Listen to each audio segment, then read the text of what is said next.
अस्सलामुअलैकुम student. Chapter number 14 reproduction में हमने स्टार्ट किया हुआ था सेक्सुअल रिप्रोडक्शन इन प्लांट्स। तो उसमें हमारा आज टॉपिक है development and structure of seed, कि सीड का क्या स्ट्रक्चर है और सीड की डेवलपमेंट कैसे होती है। ठीक है, अगर हम थोड़ा सा प्रीवियस लेक्चर को रिव्यू करें तो उसमें हमने गैमेटोजेनेसिस किया था। ठीक है, गैमेटोजेनेसिस और फर्टिलाइजेशन 2 प्रोसेस हैं जिसके बाद सीड की डेवलपमेंट होती है। ठीक है, गैमेटोजेनेसिस में हमारे पास 2 थे, एंड्रोइशियम एंड गाइनोइशियम। गैमेटोजेनेसिस किसके थ्रू होती है? Gametogenesis means production of gametes. तो गैमेट्स 2 टाइप्स के हैं, मेल एंड फीमेल। तो मेल के लिए हमारे पास पार्ट है एंड्रोइशियम और फीमेल के लिए है गाइनोइशियम। एंड्रोइशियम की गैमेटोजेनेसिस से हमारे पास 3 थिंग्स प्रोड्यूस हुई थी, ट्यूब न्यूक्लियस एंड 2 स्पर्म्स। ठीक है, सेम गाइनोइशियम में जब इस गैमेटोजेनेसिस हो रही थी तो इसमें हमारे पास एक एग प्रोड्यूस हुआ था और एसोसिएटिव स्ट्रक्चर्स में हमने फ्यूजन न्यूक्लियस को डिस्कस किया। देखें, ये जो ट्यूब न्यूक्लियस है ये क्या करेगा, ये एक ट्यूब को जनरेट करेगा। मींस देखें, एंड्रोइशियम के पास अब क्या है, एक ट्यूब है, ट्यूब न्यूक्लियस है और 2 स्पर्म्स है। ये जाकर फीमेल रिप्रोडक्टिव पार्ट के ऊपर अटैच होगा और ये क्या करेगा, एक ट्यूब न्यूक्लियस जो है ये एक ट्यूब को जनरेट करेगा और इस ट्यूब न्यूक्लियस के थ्रू ये जो दोनों स्पर्म्स हैं कहाँ इंटर हो जाएंगे, ओवरीज में। ठीक है, जो फीमेल रिप्रोडक्टिव पार्ट में ओव्यूल है, ओव्यूल के अंदर इंटर हो जाएगी ये ट्यूब। ये ट्यूब न्यूक्लियस क्या है, इसने ट्यूब को जनरेट किया और जो 2 स्पर्म्स हैं वो इस ट्यूब के थ्रू कहाँ इंटर होंगे, ओवरीज में जाएंगे, मींस ओव्यूल में इंटर हो जाएंगे। ठीक है, गाइनोइशियम में देखें, जब इसकी गैमेटोजेनेसिस हो रही थी तो हमारे पास यहाँ पर एक एग प्रोड्यूस हुआ था। ठीक है, और फ्यूजन न्यूक्लियस है हमारे पास। अब देखें, इस एक स्पर्म ने, जो हमारे पास 2 स्पर्म्स आए हैं, यहाँ से 2 स्पर्म्स आ रहे हैं, एक स्पर्म तो जाके इस एग को फर्टिलाइज करेगा। ठीक है, एक एग ने जाकर एक स्पर्म ने जाकर इस एग को फर्टिलाइज किया और हमारे पास क्या बना दिया, जाइगोट।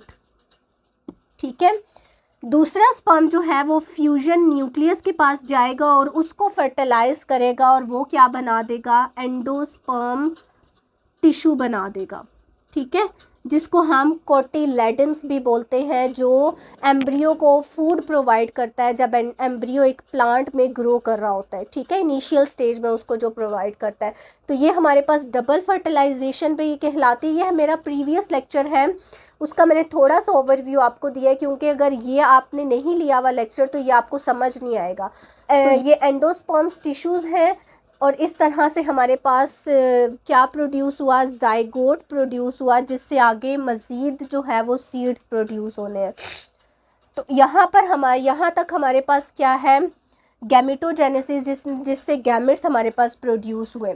देखिए, जाइगोट जो हमारे पास यहाँ प्रोड्यूस हुआ है, इस जाइगोट में डिवीजन होगी किसके थ्रू, देखिए मियोसिस तो हो गई, मियोसिस तब हुई थी जब गैमेटोजेनेसिस हो रही थी, मींस गैमेट्स प्रोड्यूस हो रहे थे, तब हमारे पास मियोसिस हुई थी। अब होगी जाइगोट में माइटोसिस, अगले सारे प्रोसेसेस में माइटोसिस होती है। ठीक है, अब जाइगोट क्या करेगा, डिवाइड करेगा और क्या बना देगा, एम्ब्रियो बना देगा। ठीक है, जाइगोट में माइटोसिस हुई और उसने किस में डेवलप कर दिया, एम्ब्रियो में डेवलप हो गया, ओव्यूल चेंज हो जाएगा सीड में। ठीक है, प्रोसेस ऑफ सेक्सुअल रिप्रोडक्शन जो है वो यहाँ हमारे पास कंप्लीट होता है। अगर आप इस डायग्राम में देखें तो एक कंप्लीट एम्ब्रियो और एक जो सीड है उसको मैंने शो किया हुआ है, और आप देखेंगे किस तरह कि जाइगोट किस तरह एम्ब्रियो में डेवलप हुआ है और ओव्यूल जो है उसने एक प्रॉपर,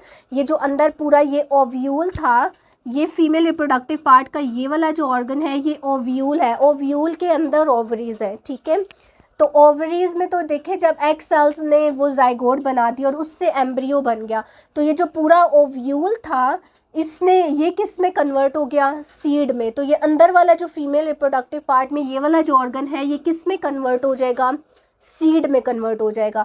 और ये वाला जो आउटर पोर्शन है ये अगर तो ये इस प्लांट के ऊपर किसी फ्रूट की प्रोडक्शन होती है तो ये फ्रूट में कन्वर्ट हो जाएगा, अदरवाइज ये वाला जो हमारे पास पोर्शन है ये किस में कन्वर्ट होगा, सीड में। तो आज हमारा मेन टॉपिक है भी सीड पे कि डेवलपमेंट ऑफ सीड क्या है और स्ट्रक्चर ऑफ सीड क्या है। ठीक है, तो हमने देख लिया कि जो सीड है उसकी प्रोडक्शन, उसकी डेवलपमेंट कैसे हुई।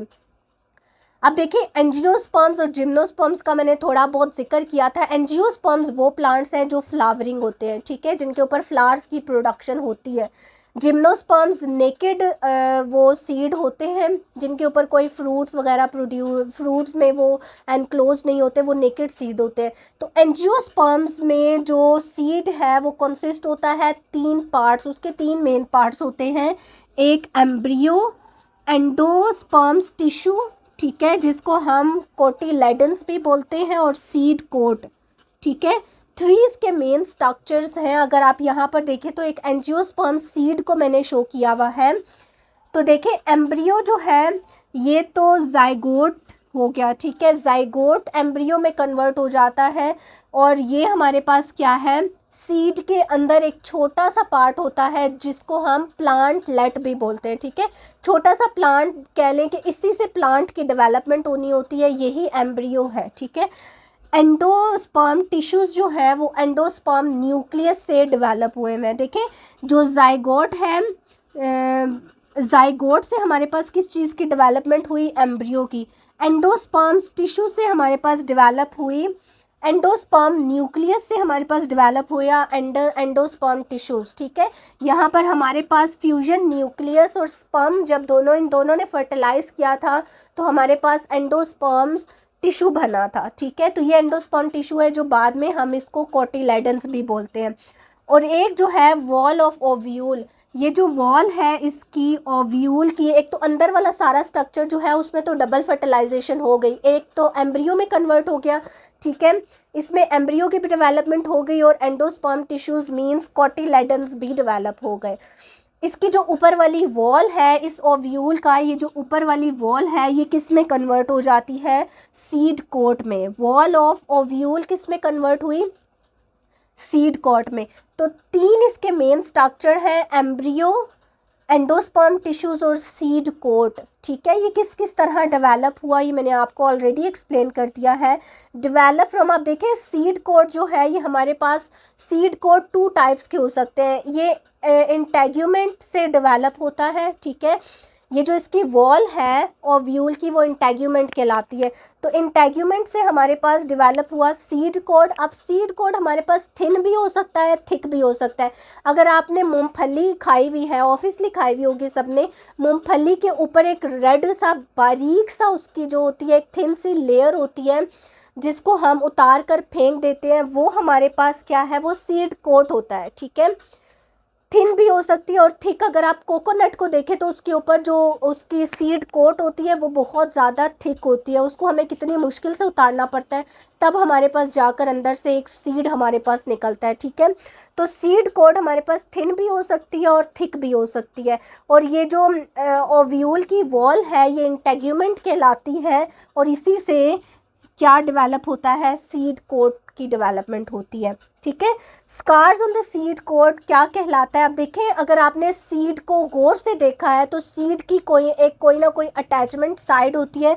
अगर ये एक छोटा सा सीड है तो सीड का यहाँ पर आपको एक छोटा सा स्कार नज़र आता है उसके एक एंड में।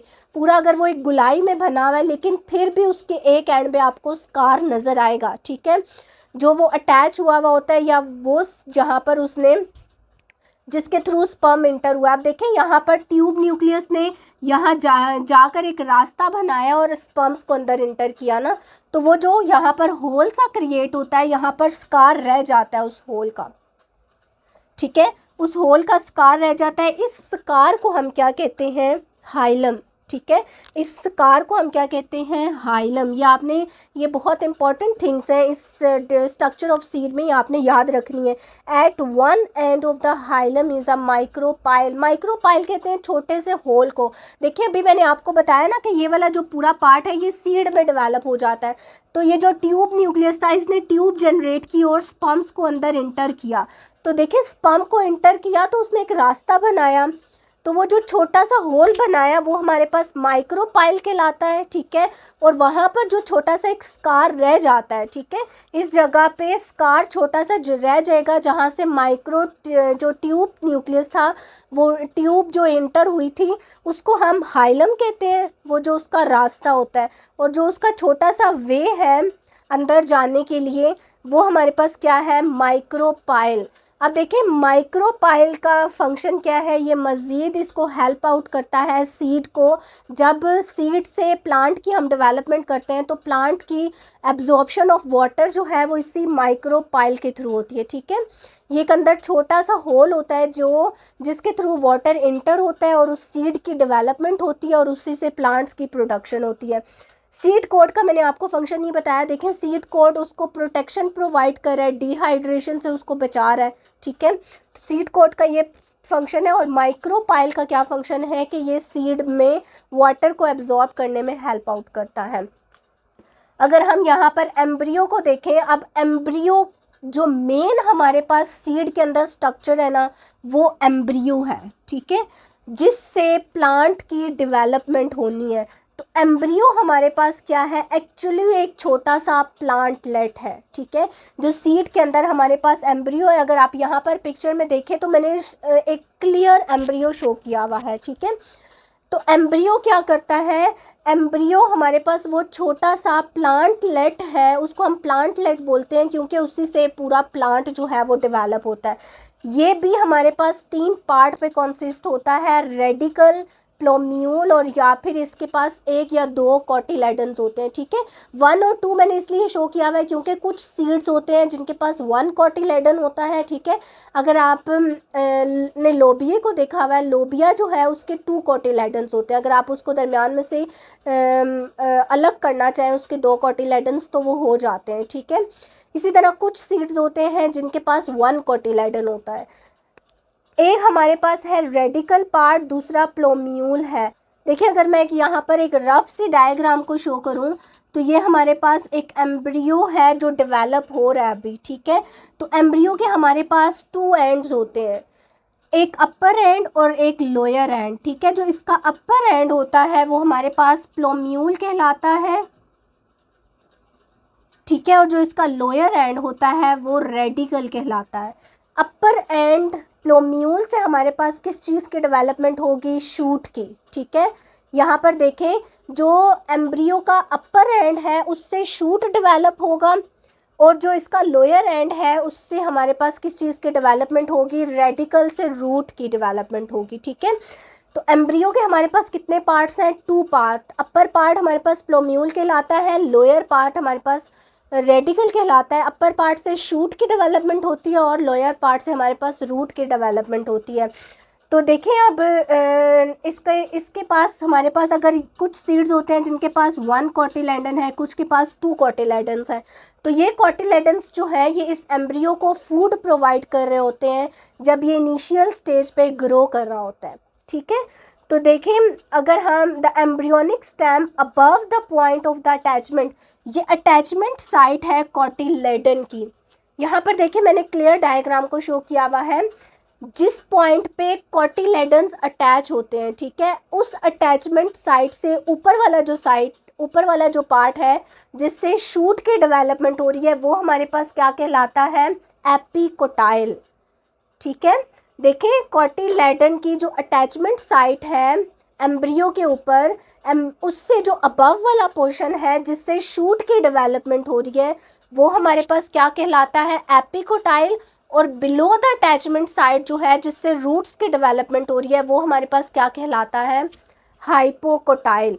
तो एपिकोटाइल और हाइपोकोटाइल आपके नेक्स्ट लेक्चर में बहुत ज़्यादा हेल्पफुल होंगे। स्टूडेंट्स अगर आपको यहाँ पर कोई मिसअंडरस्टैंडिंग है तो आप कमेंट्स में पूछ सकते हैं। पहले आप इस चीज़ को क्लियर करें, फिर हम नेक्स्ट लेक्चर जो है उसमें आपको ये चीज़ें हेल्पफुल होंगी।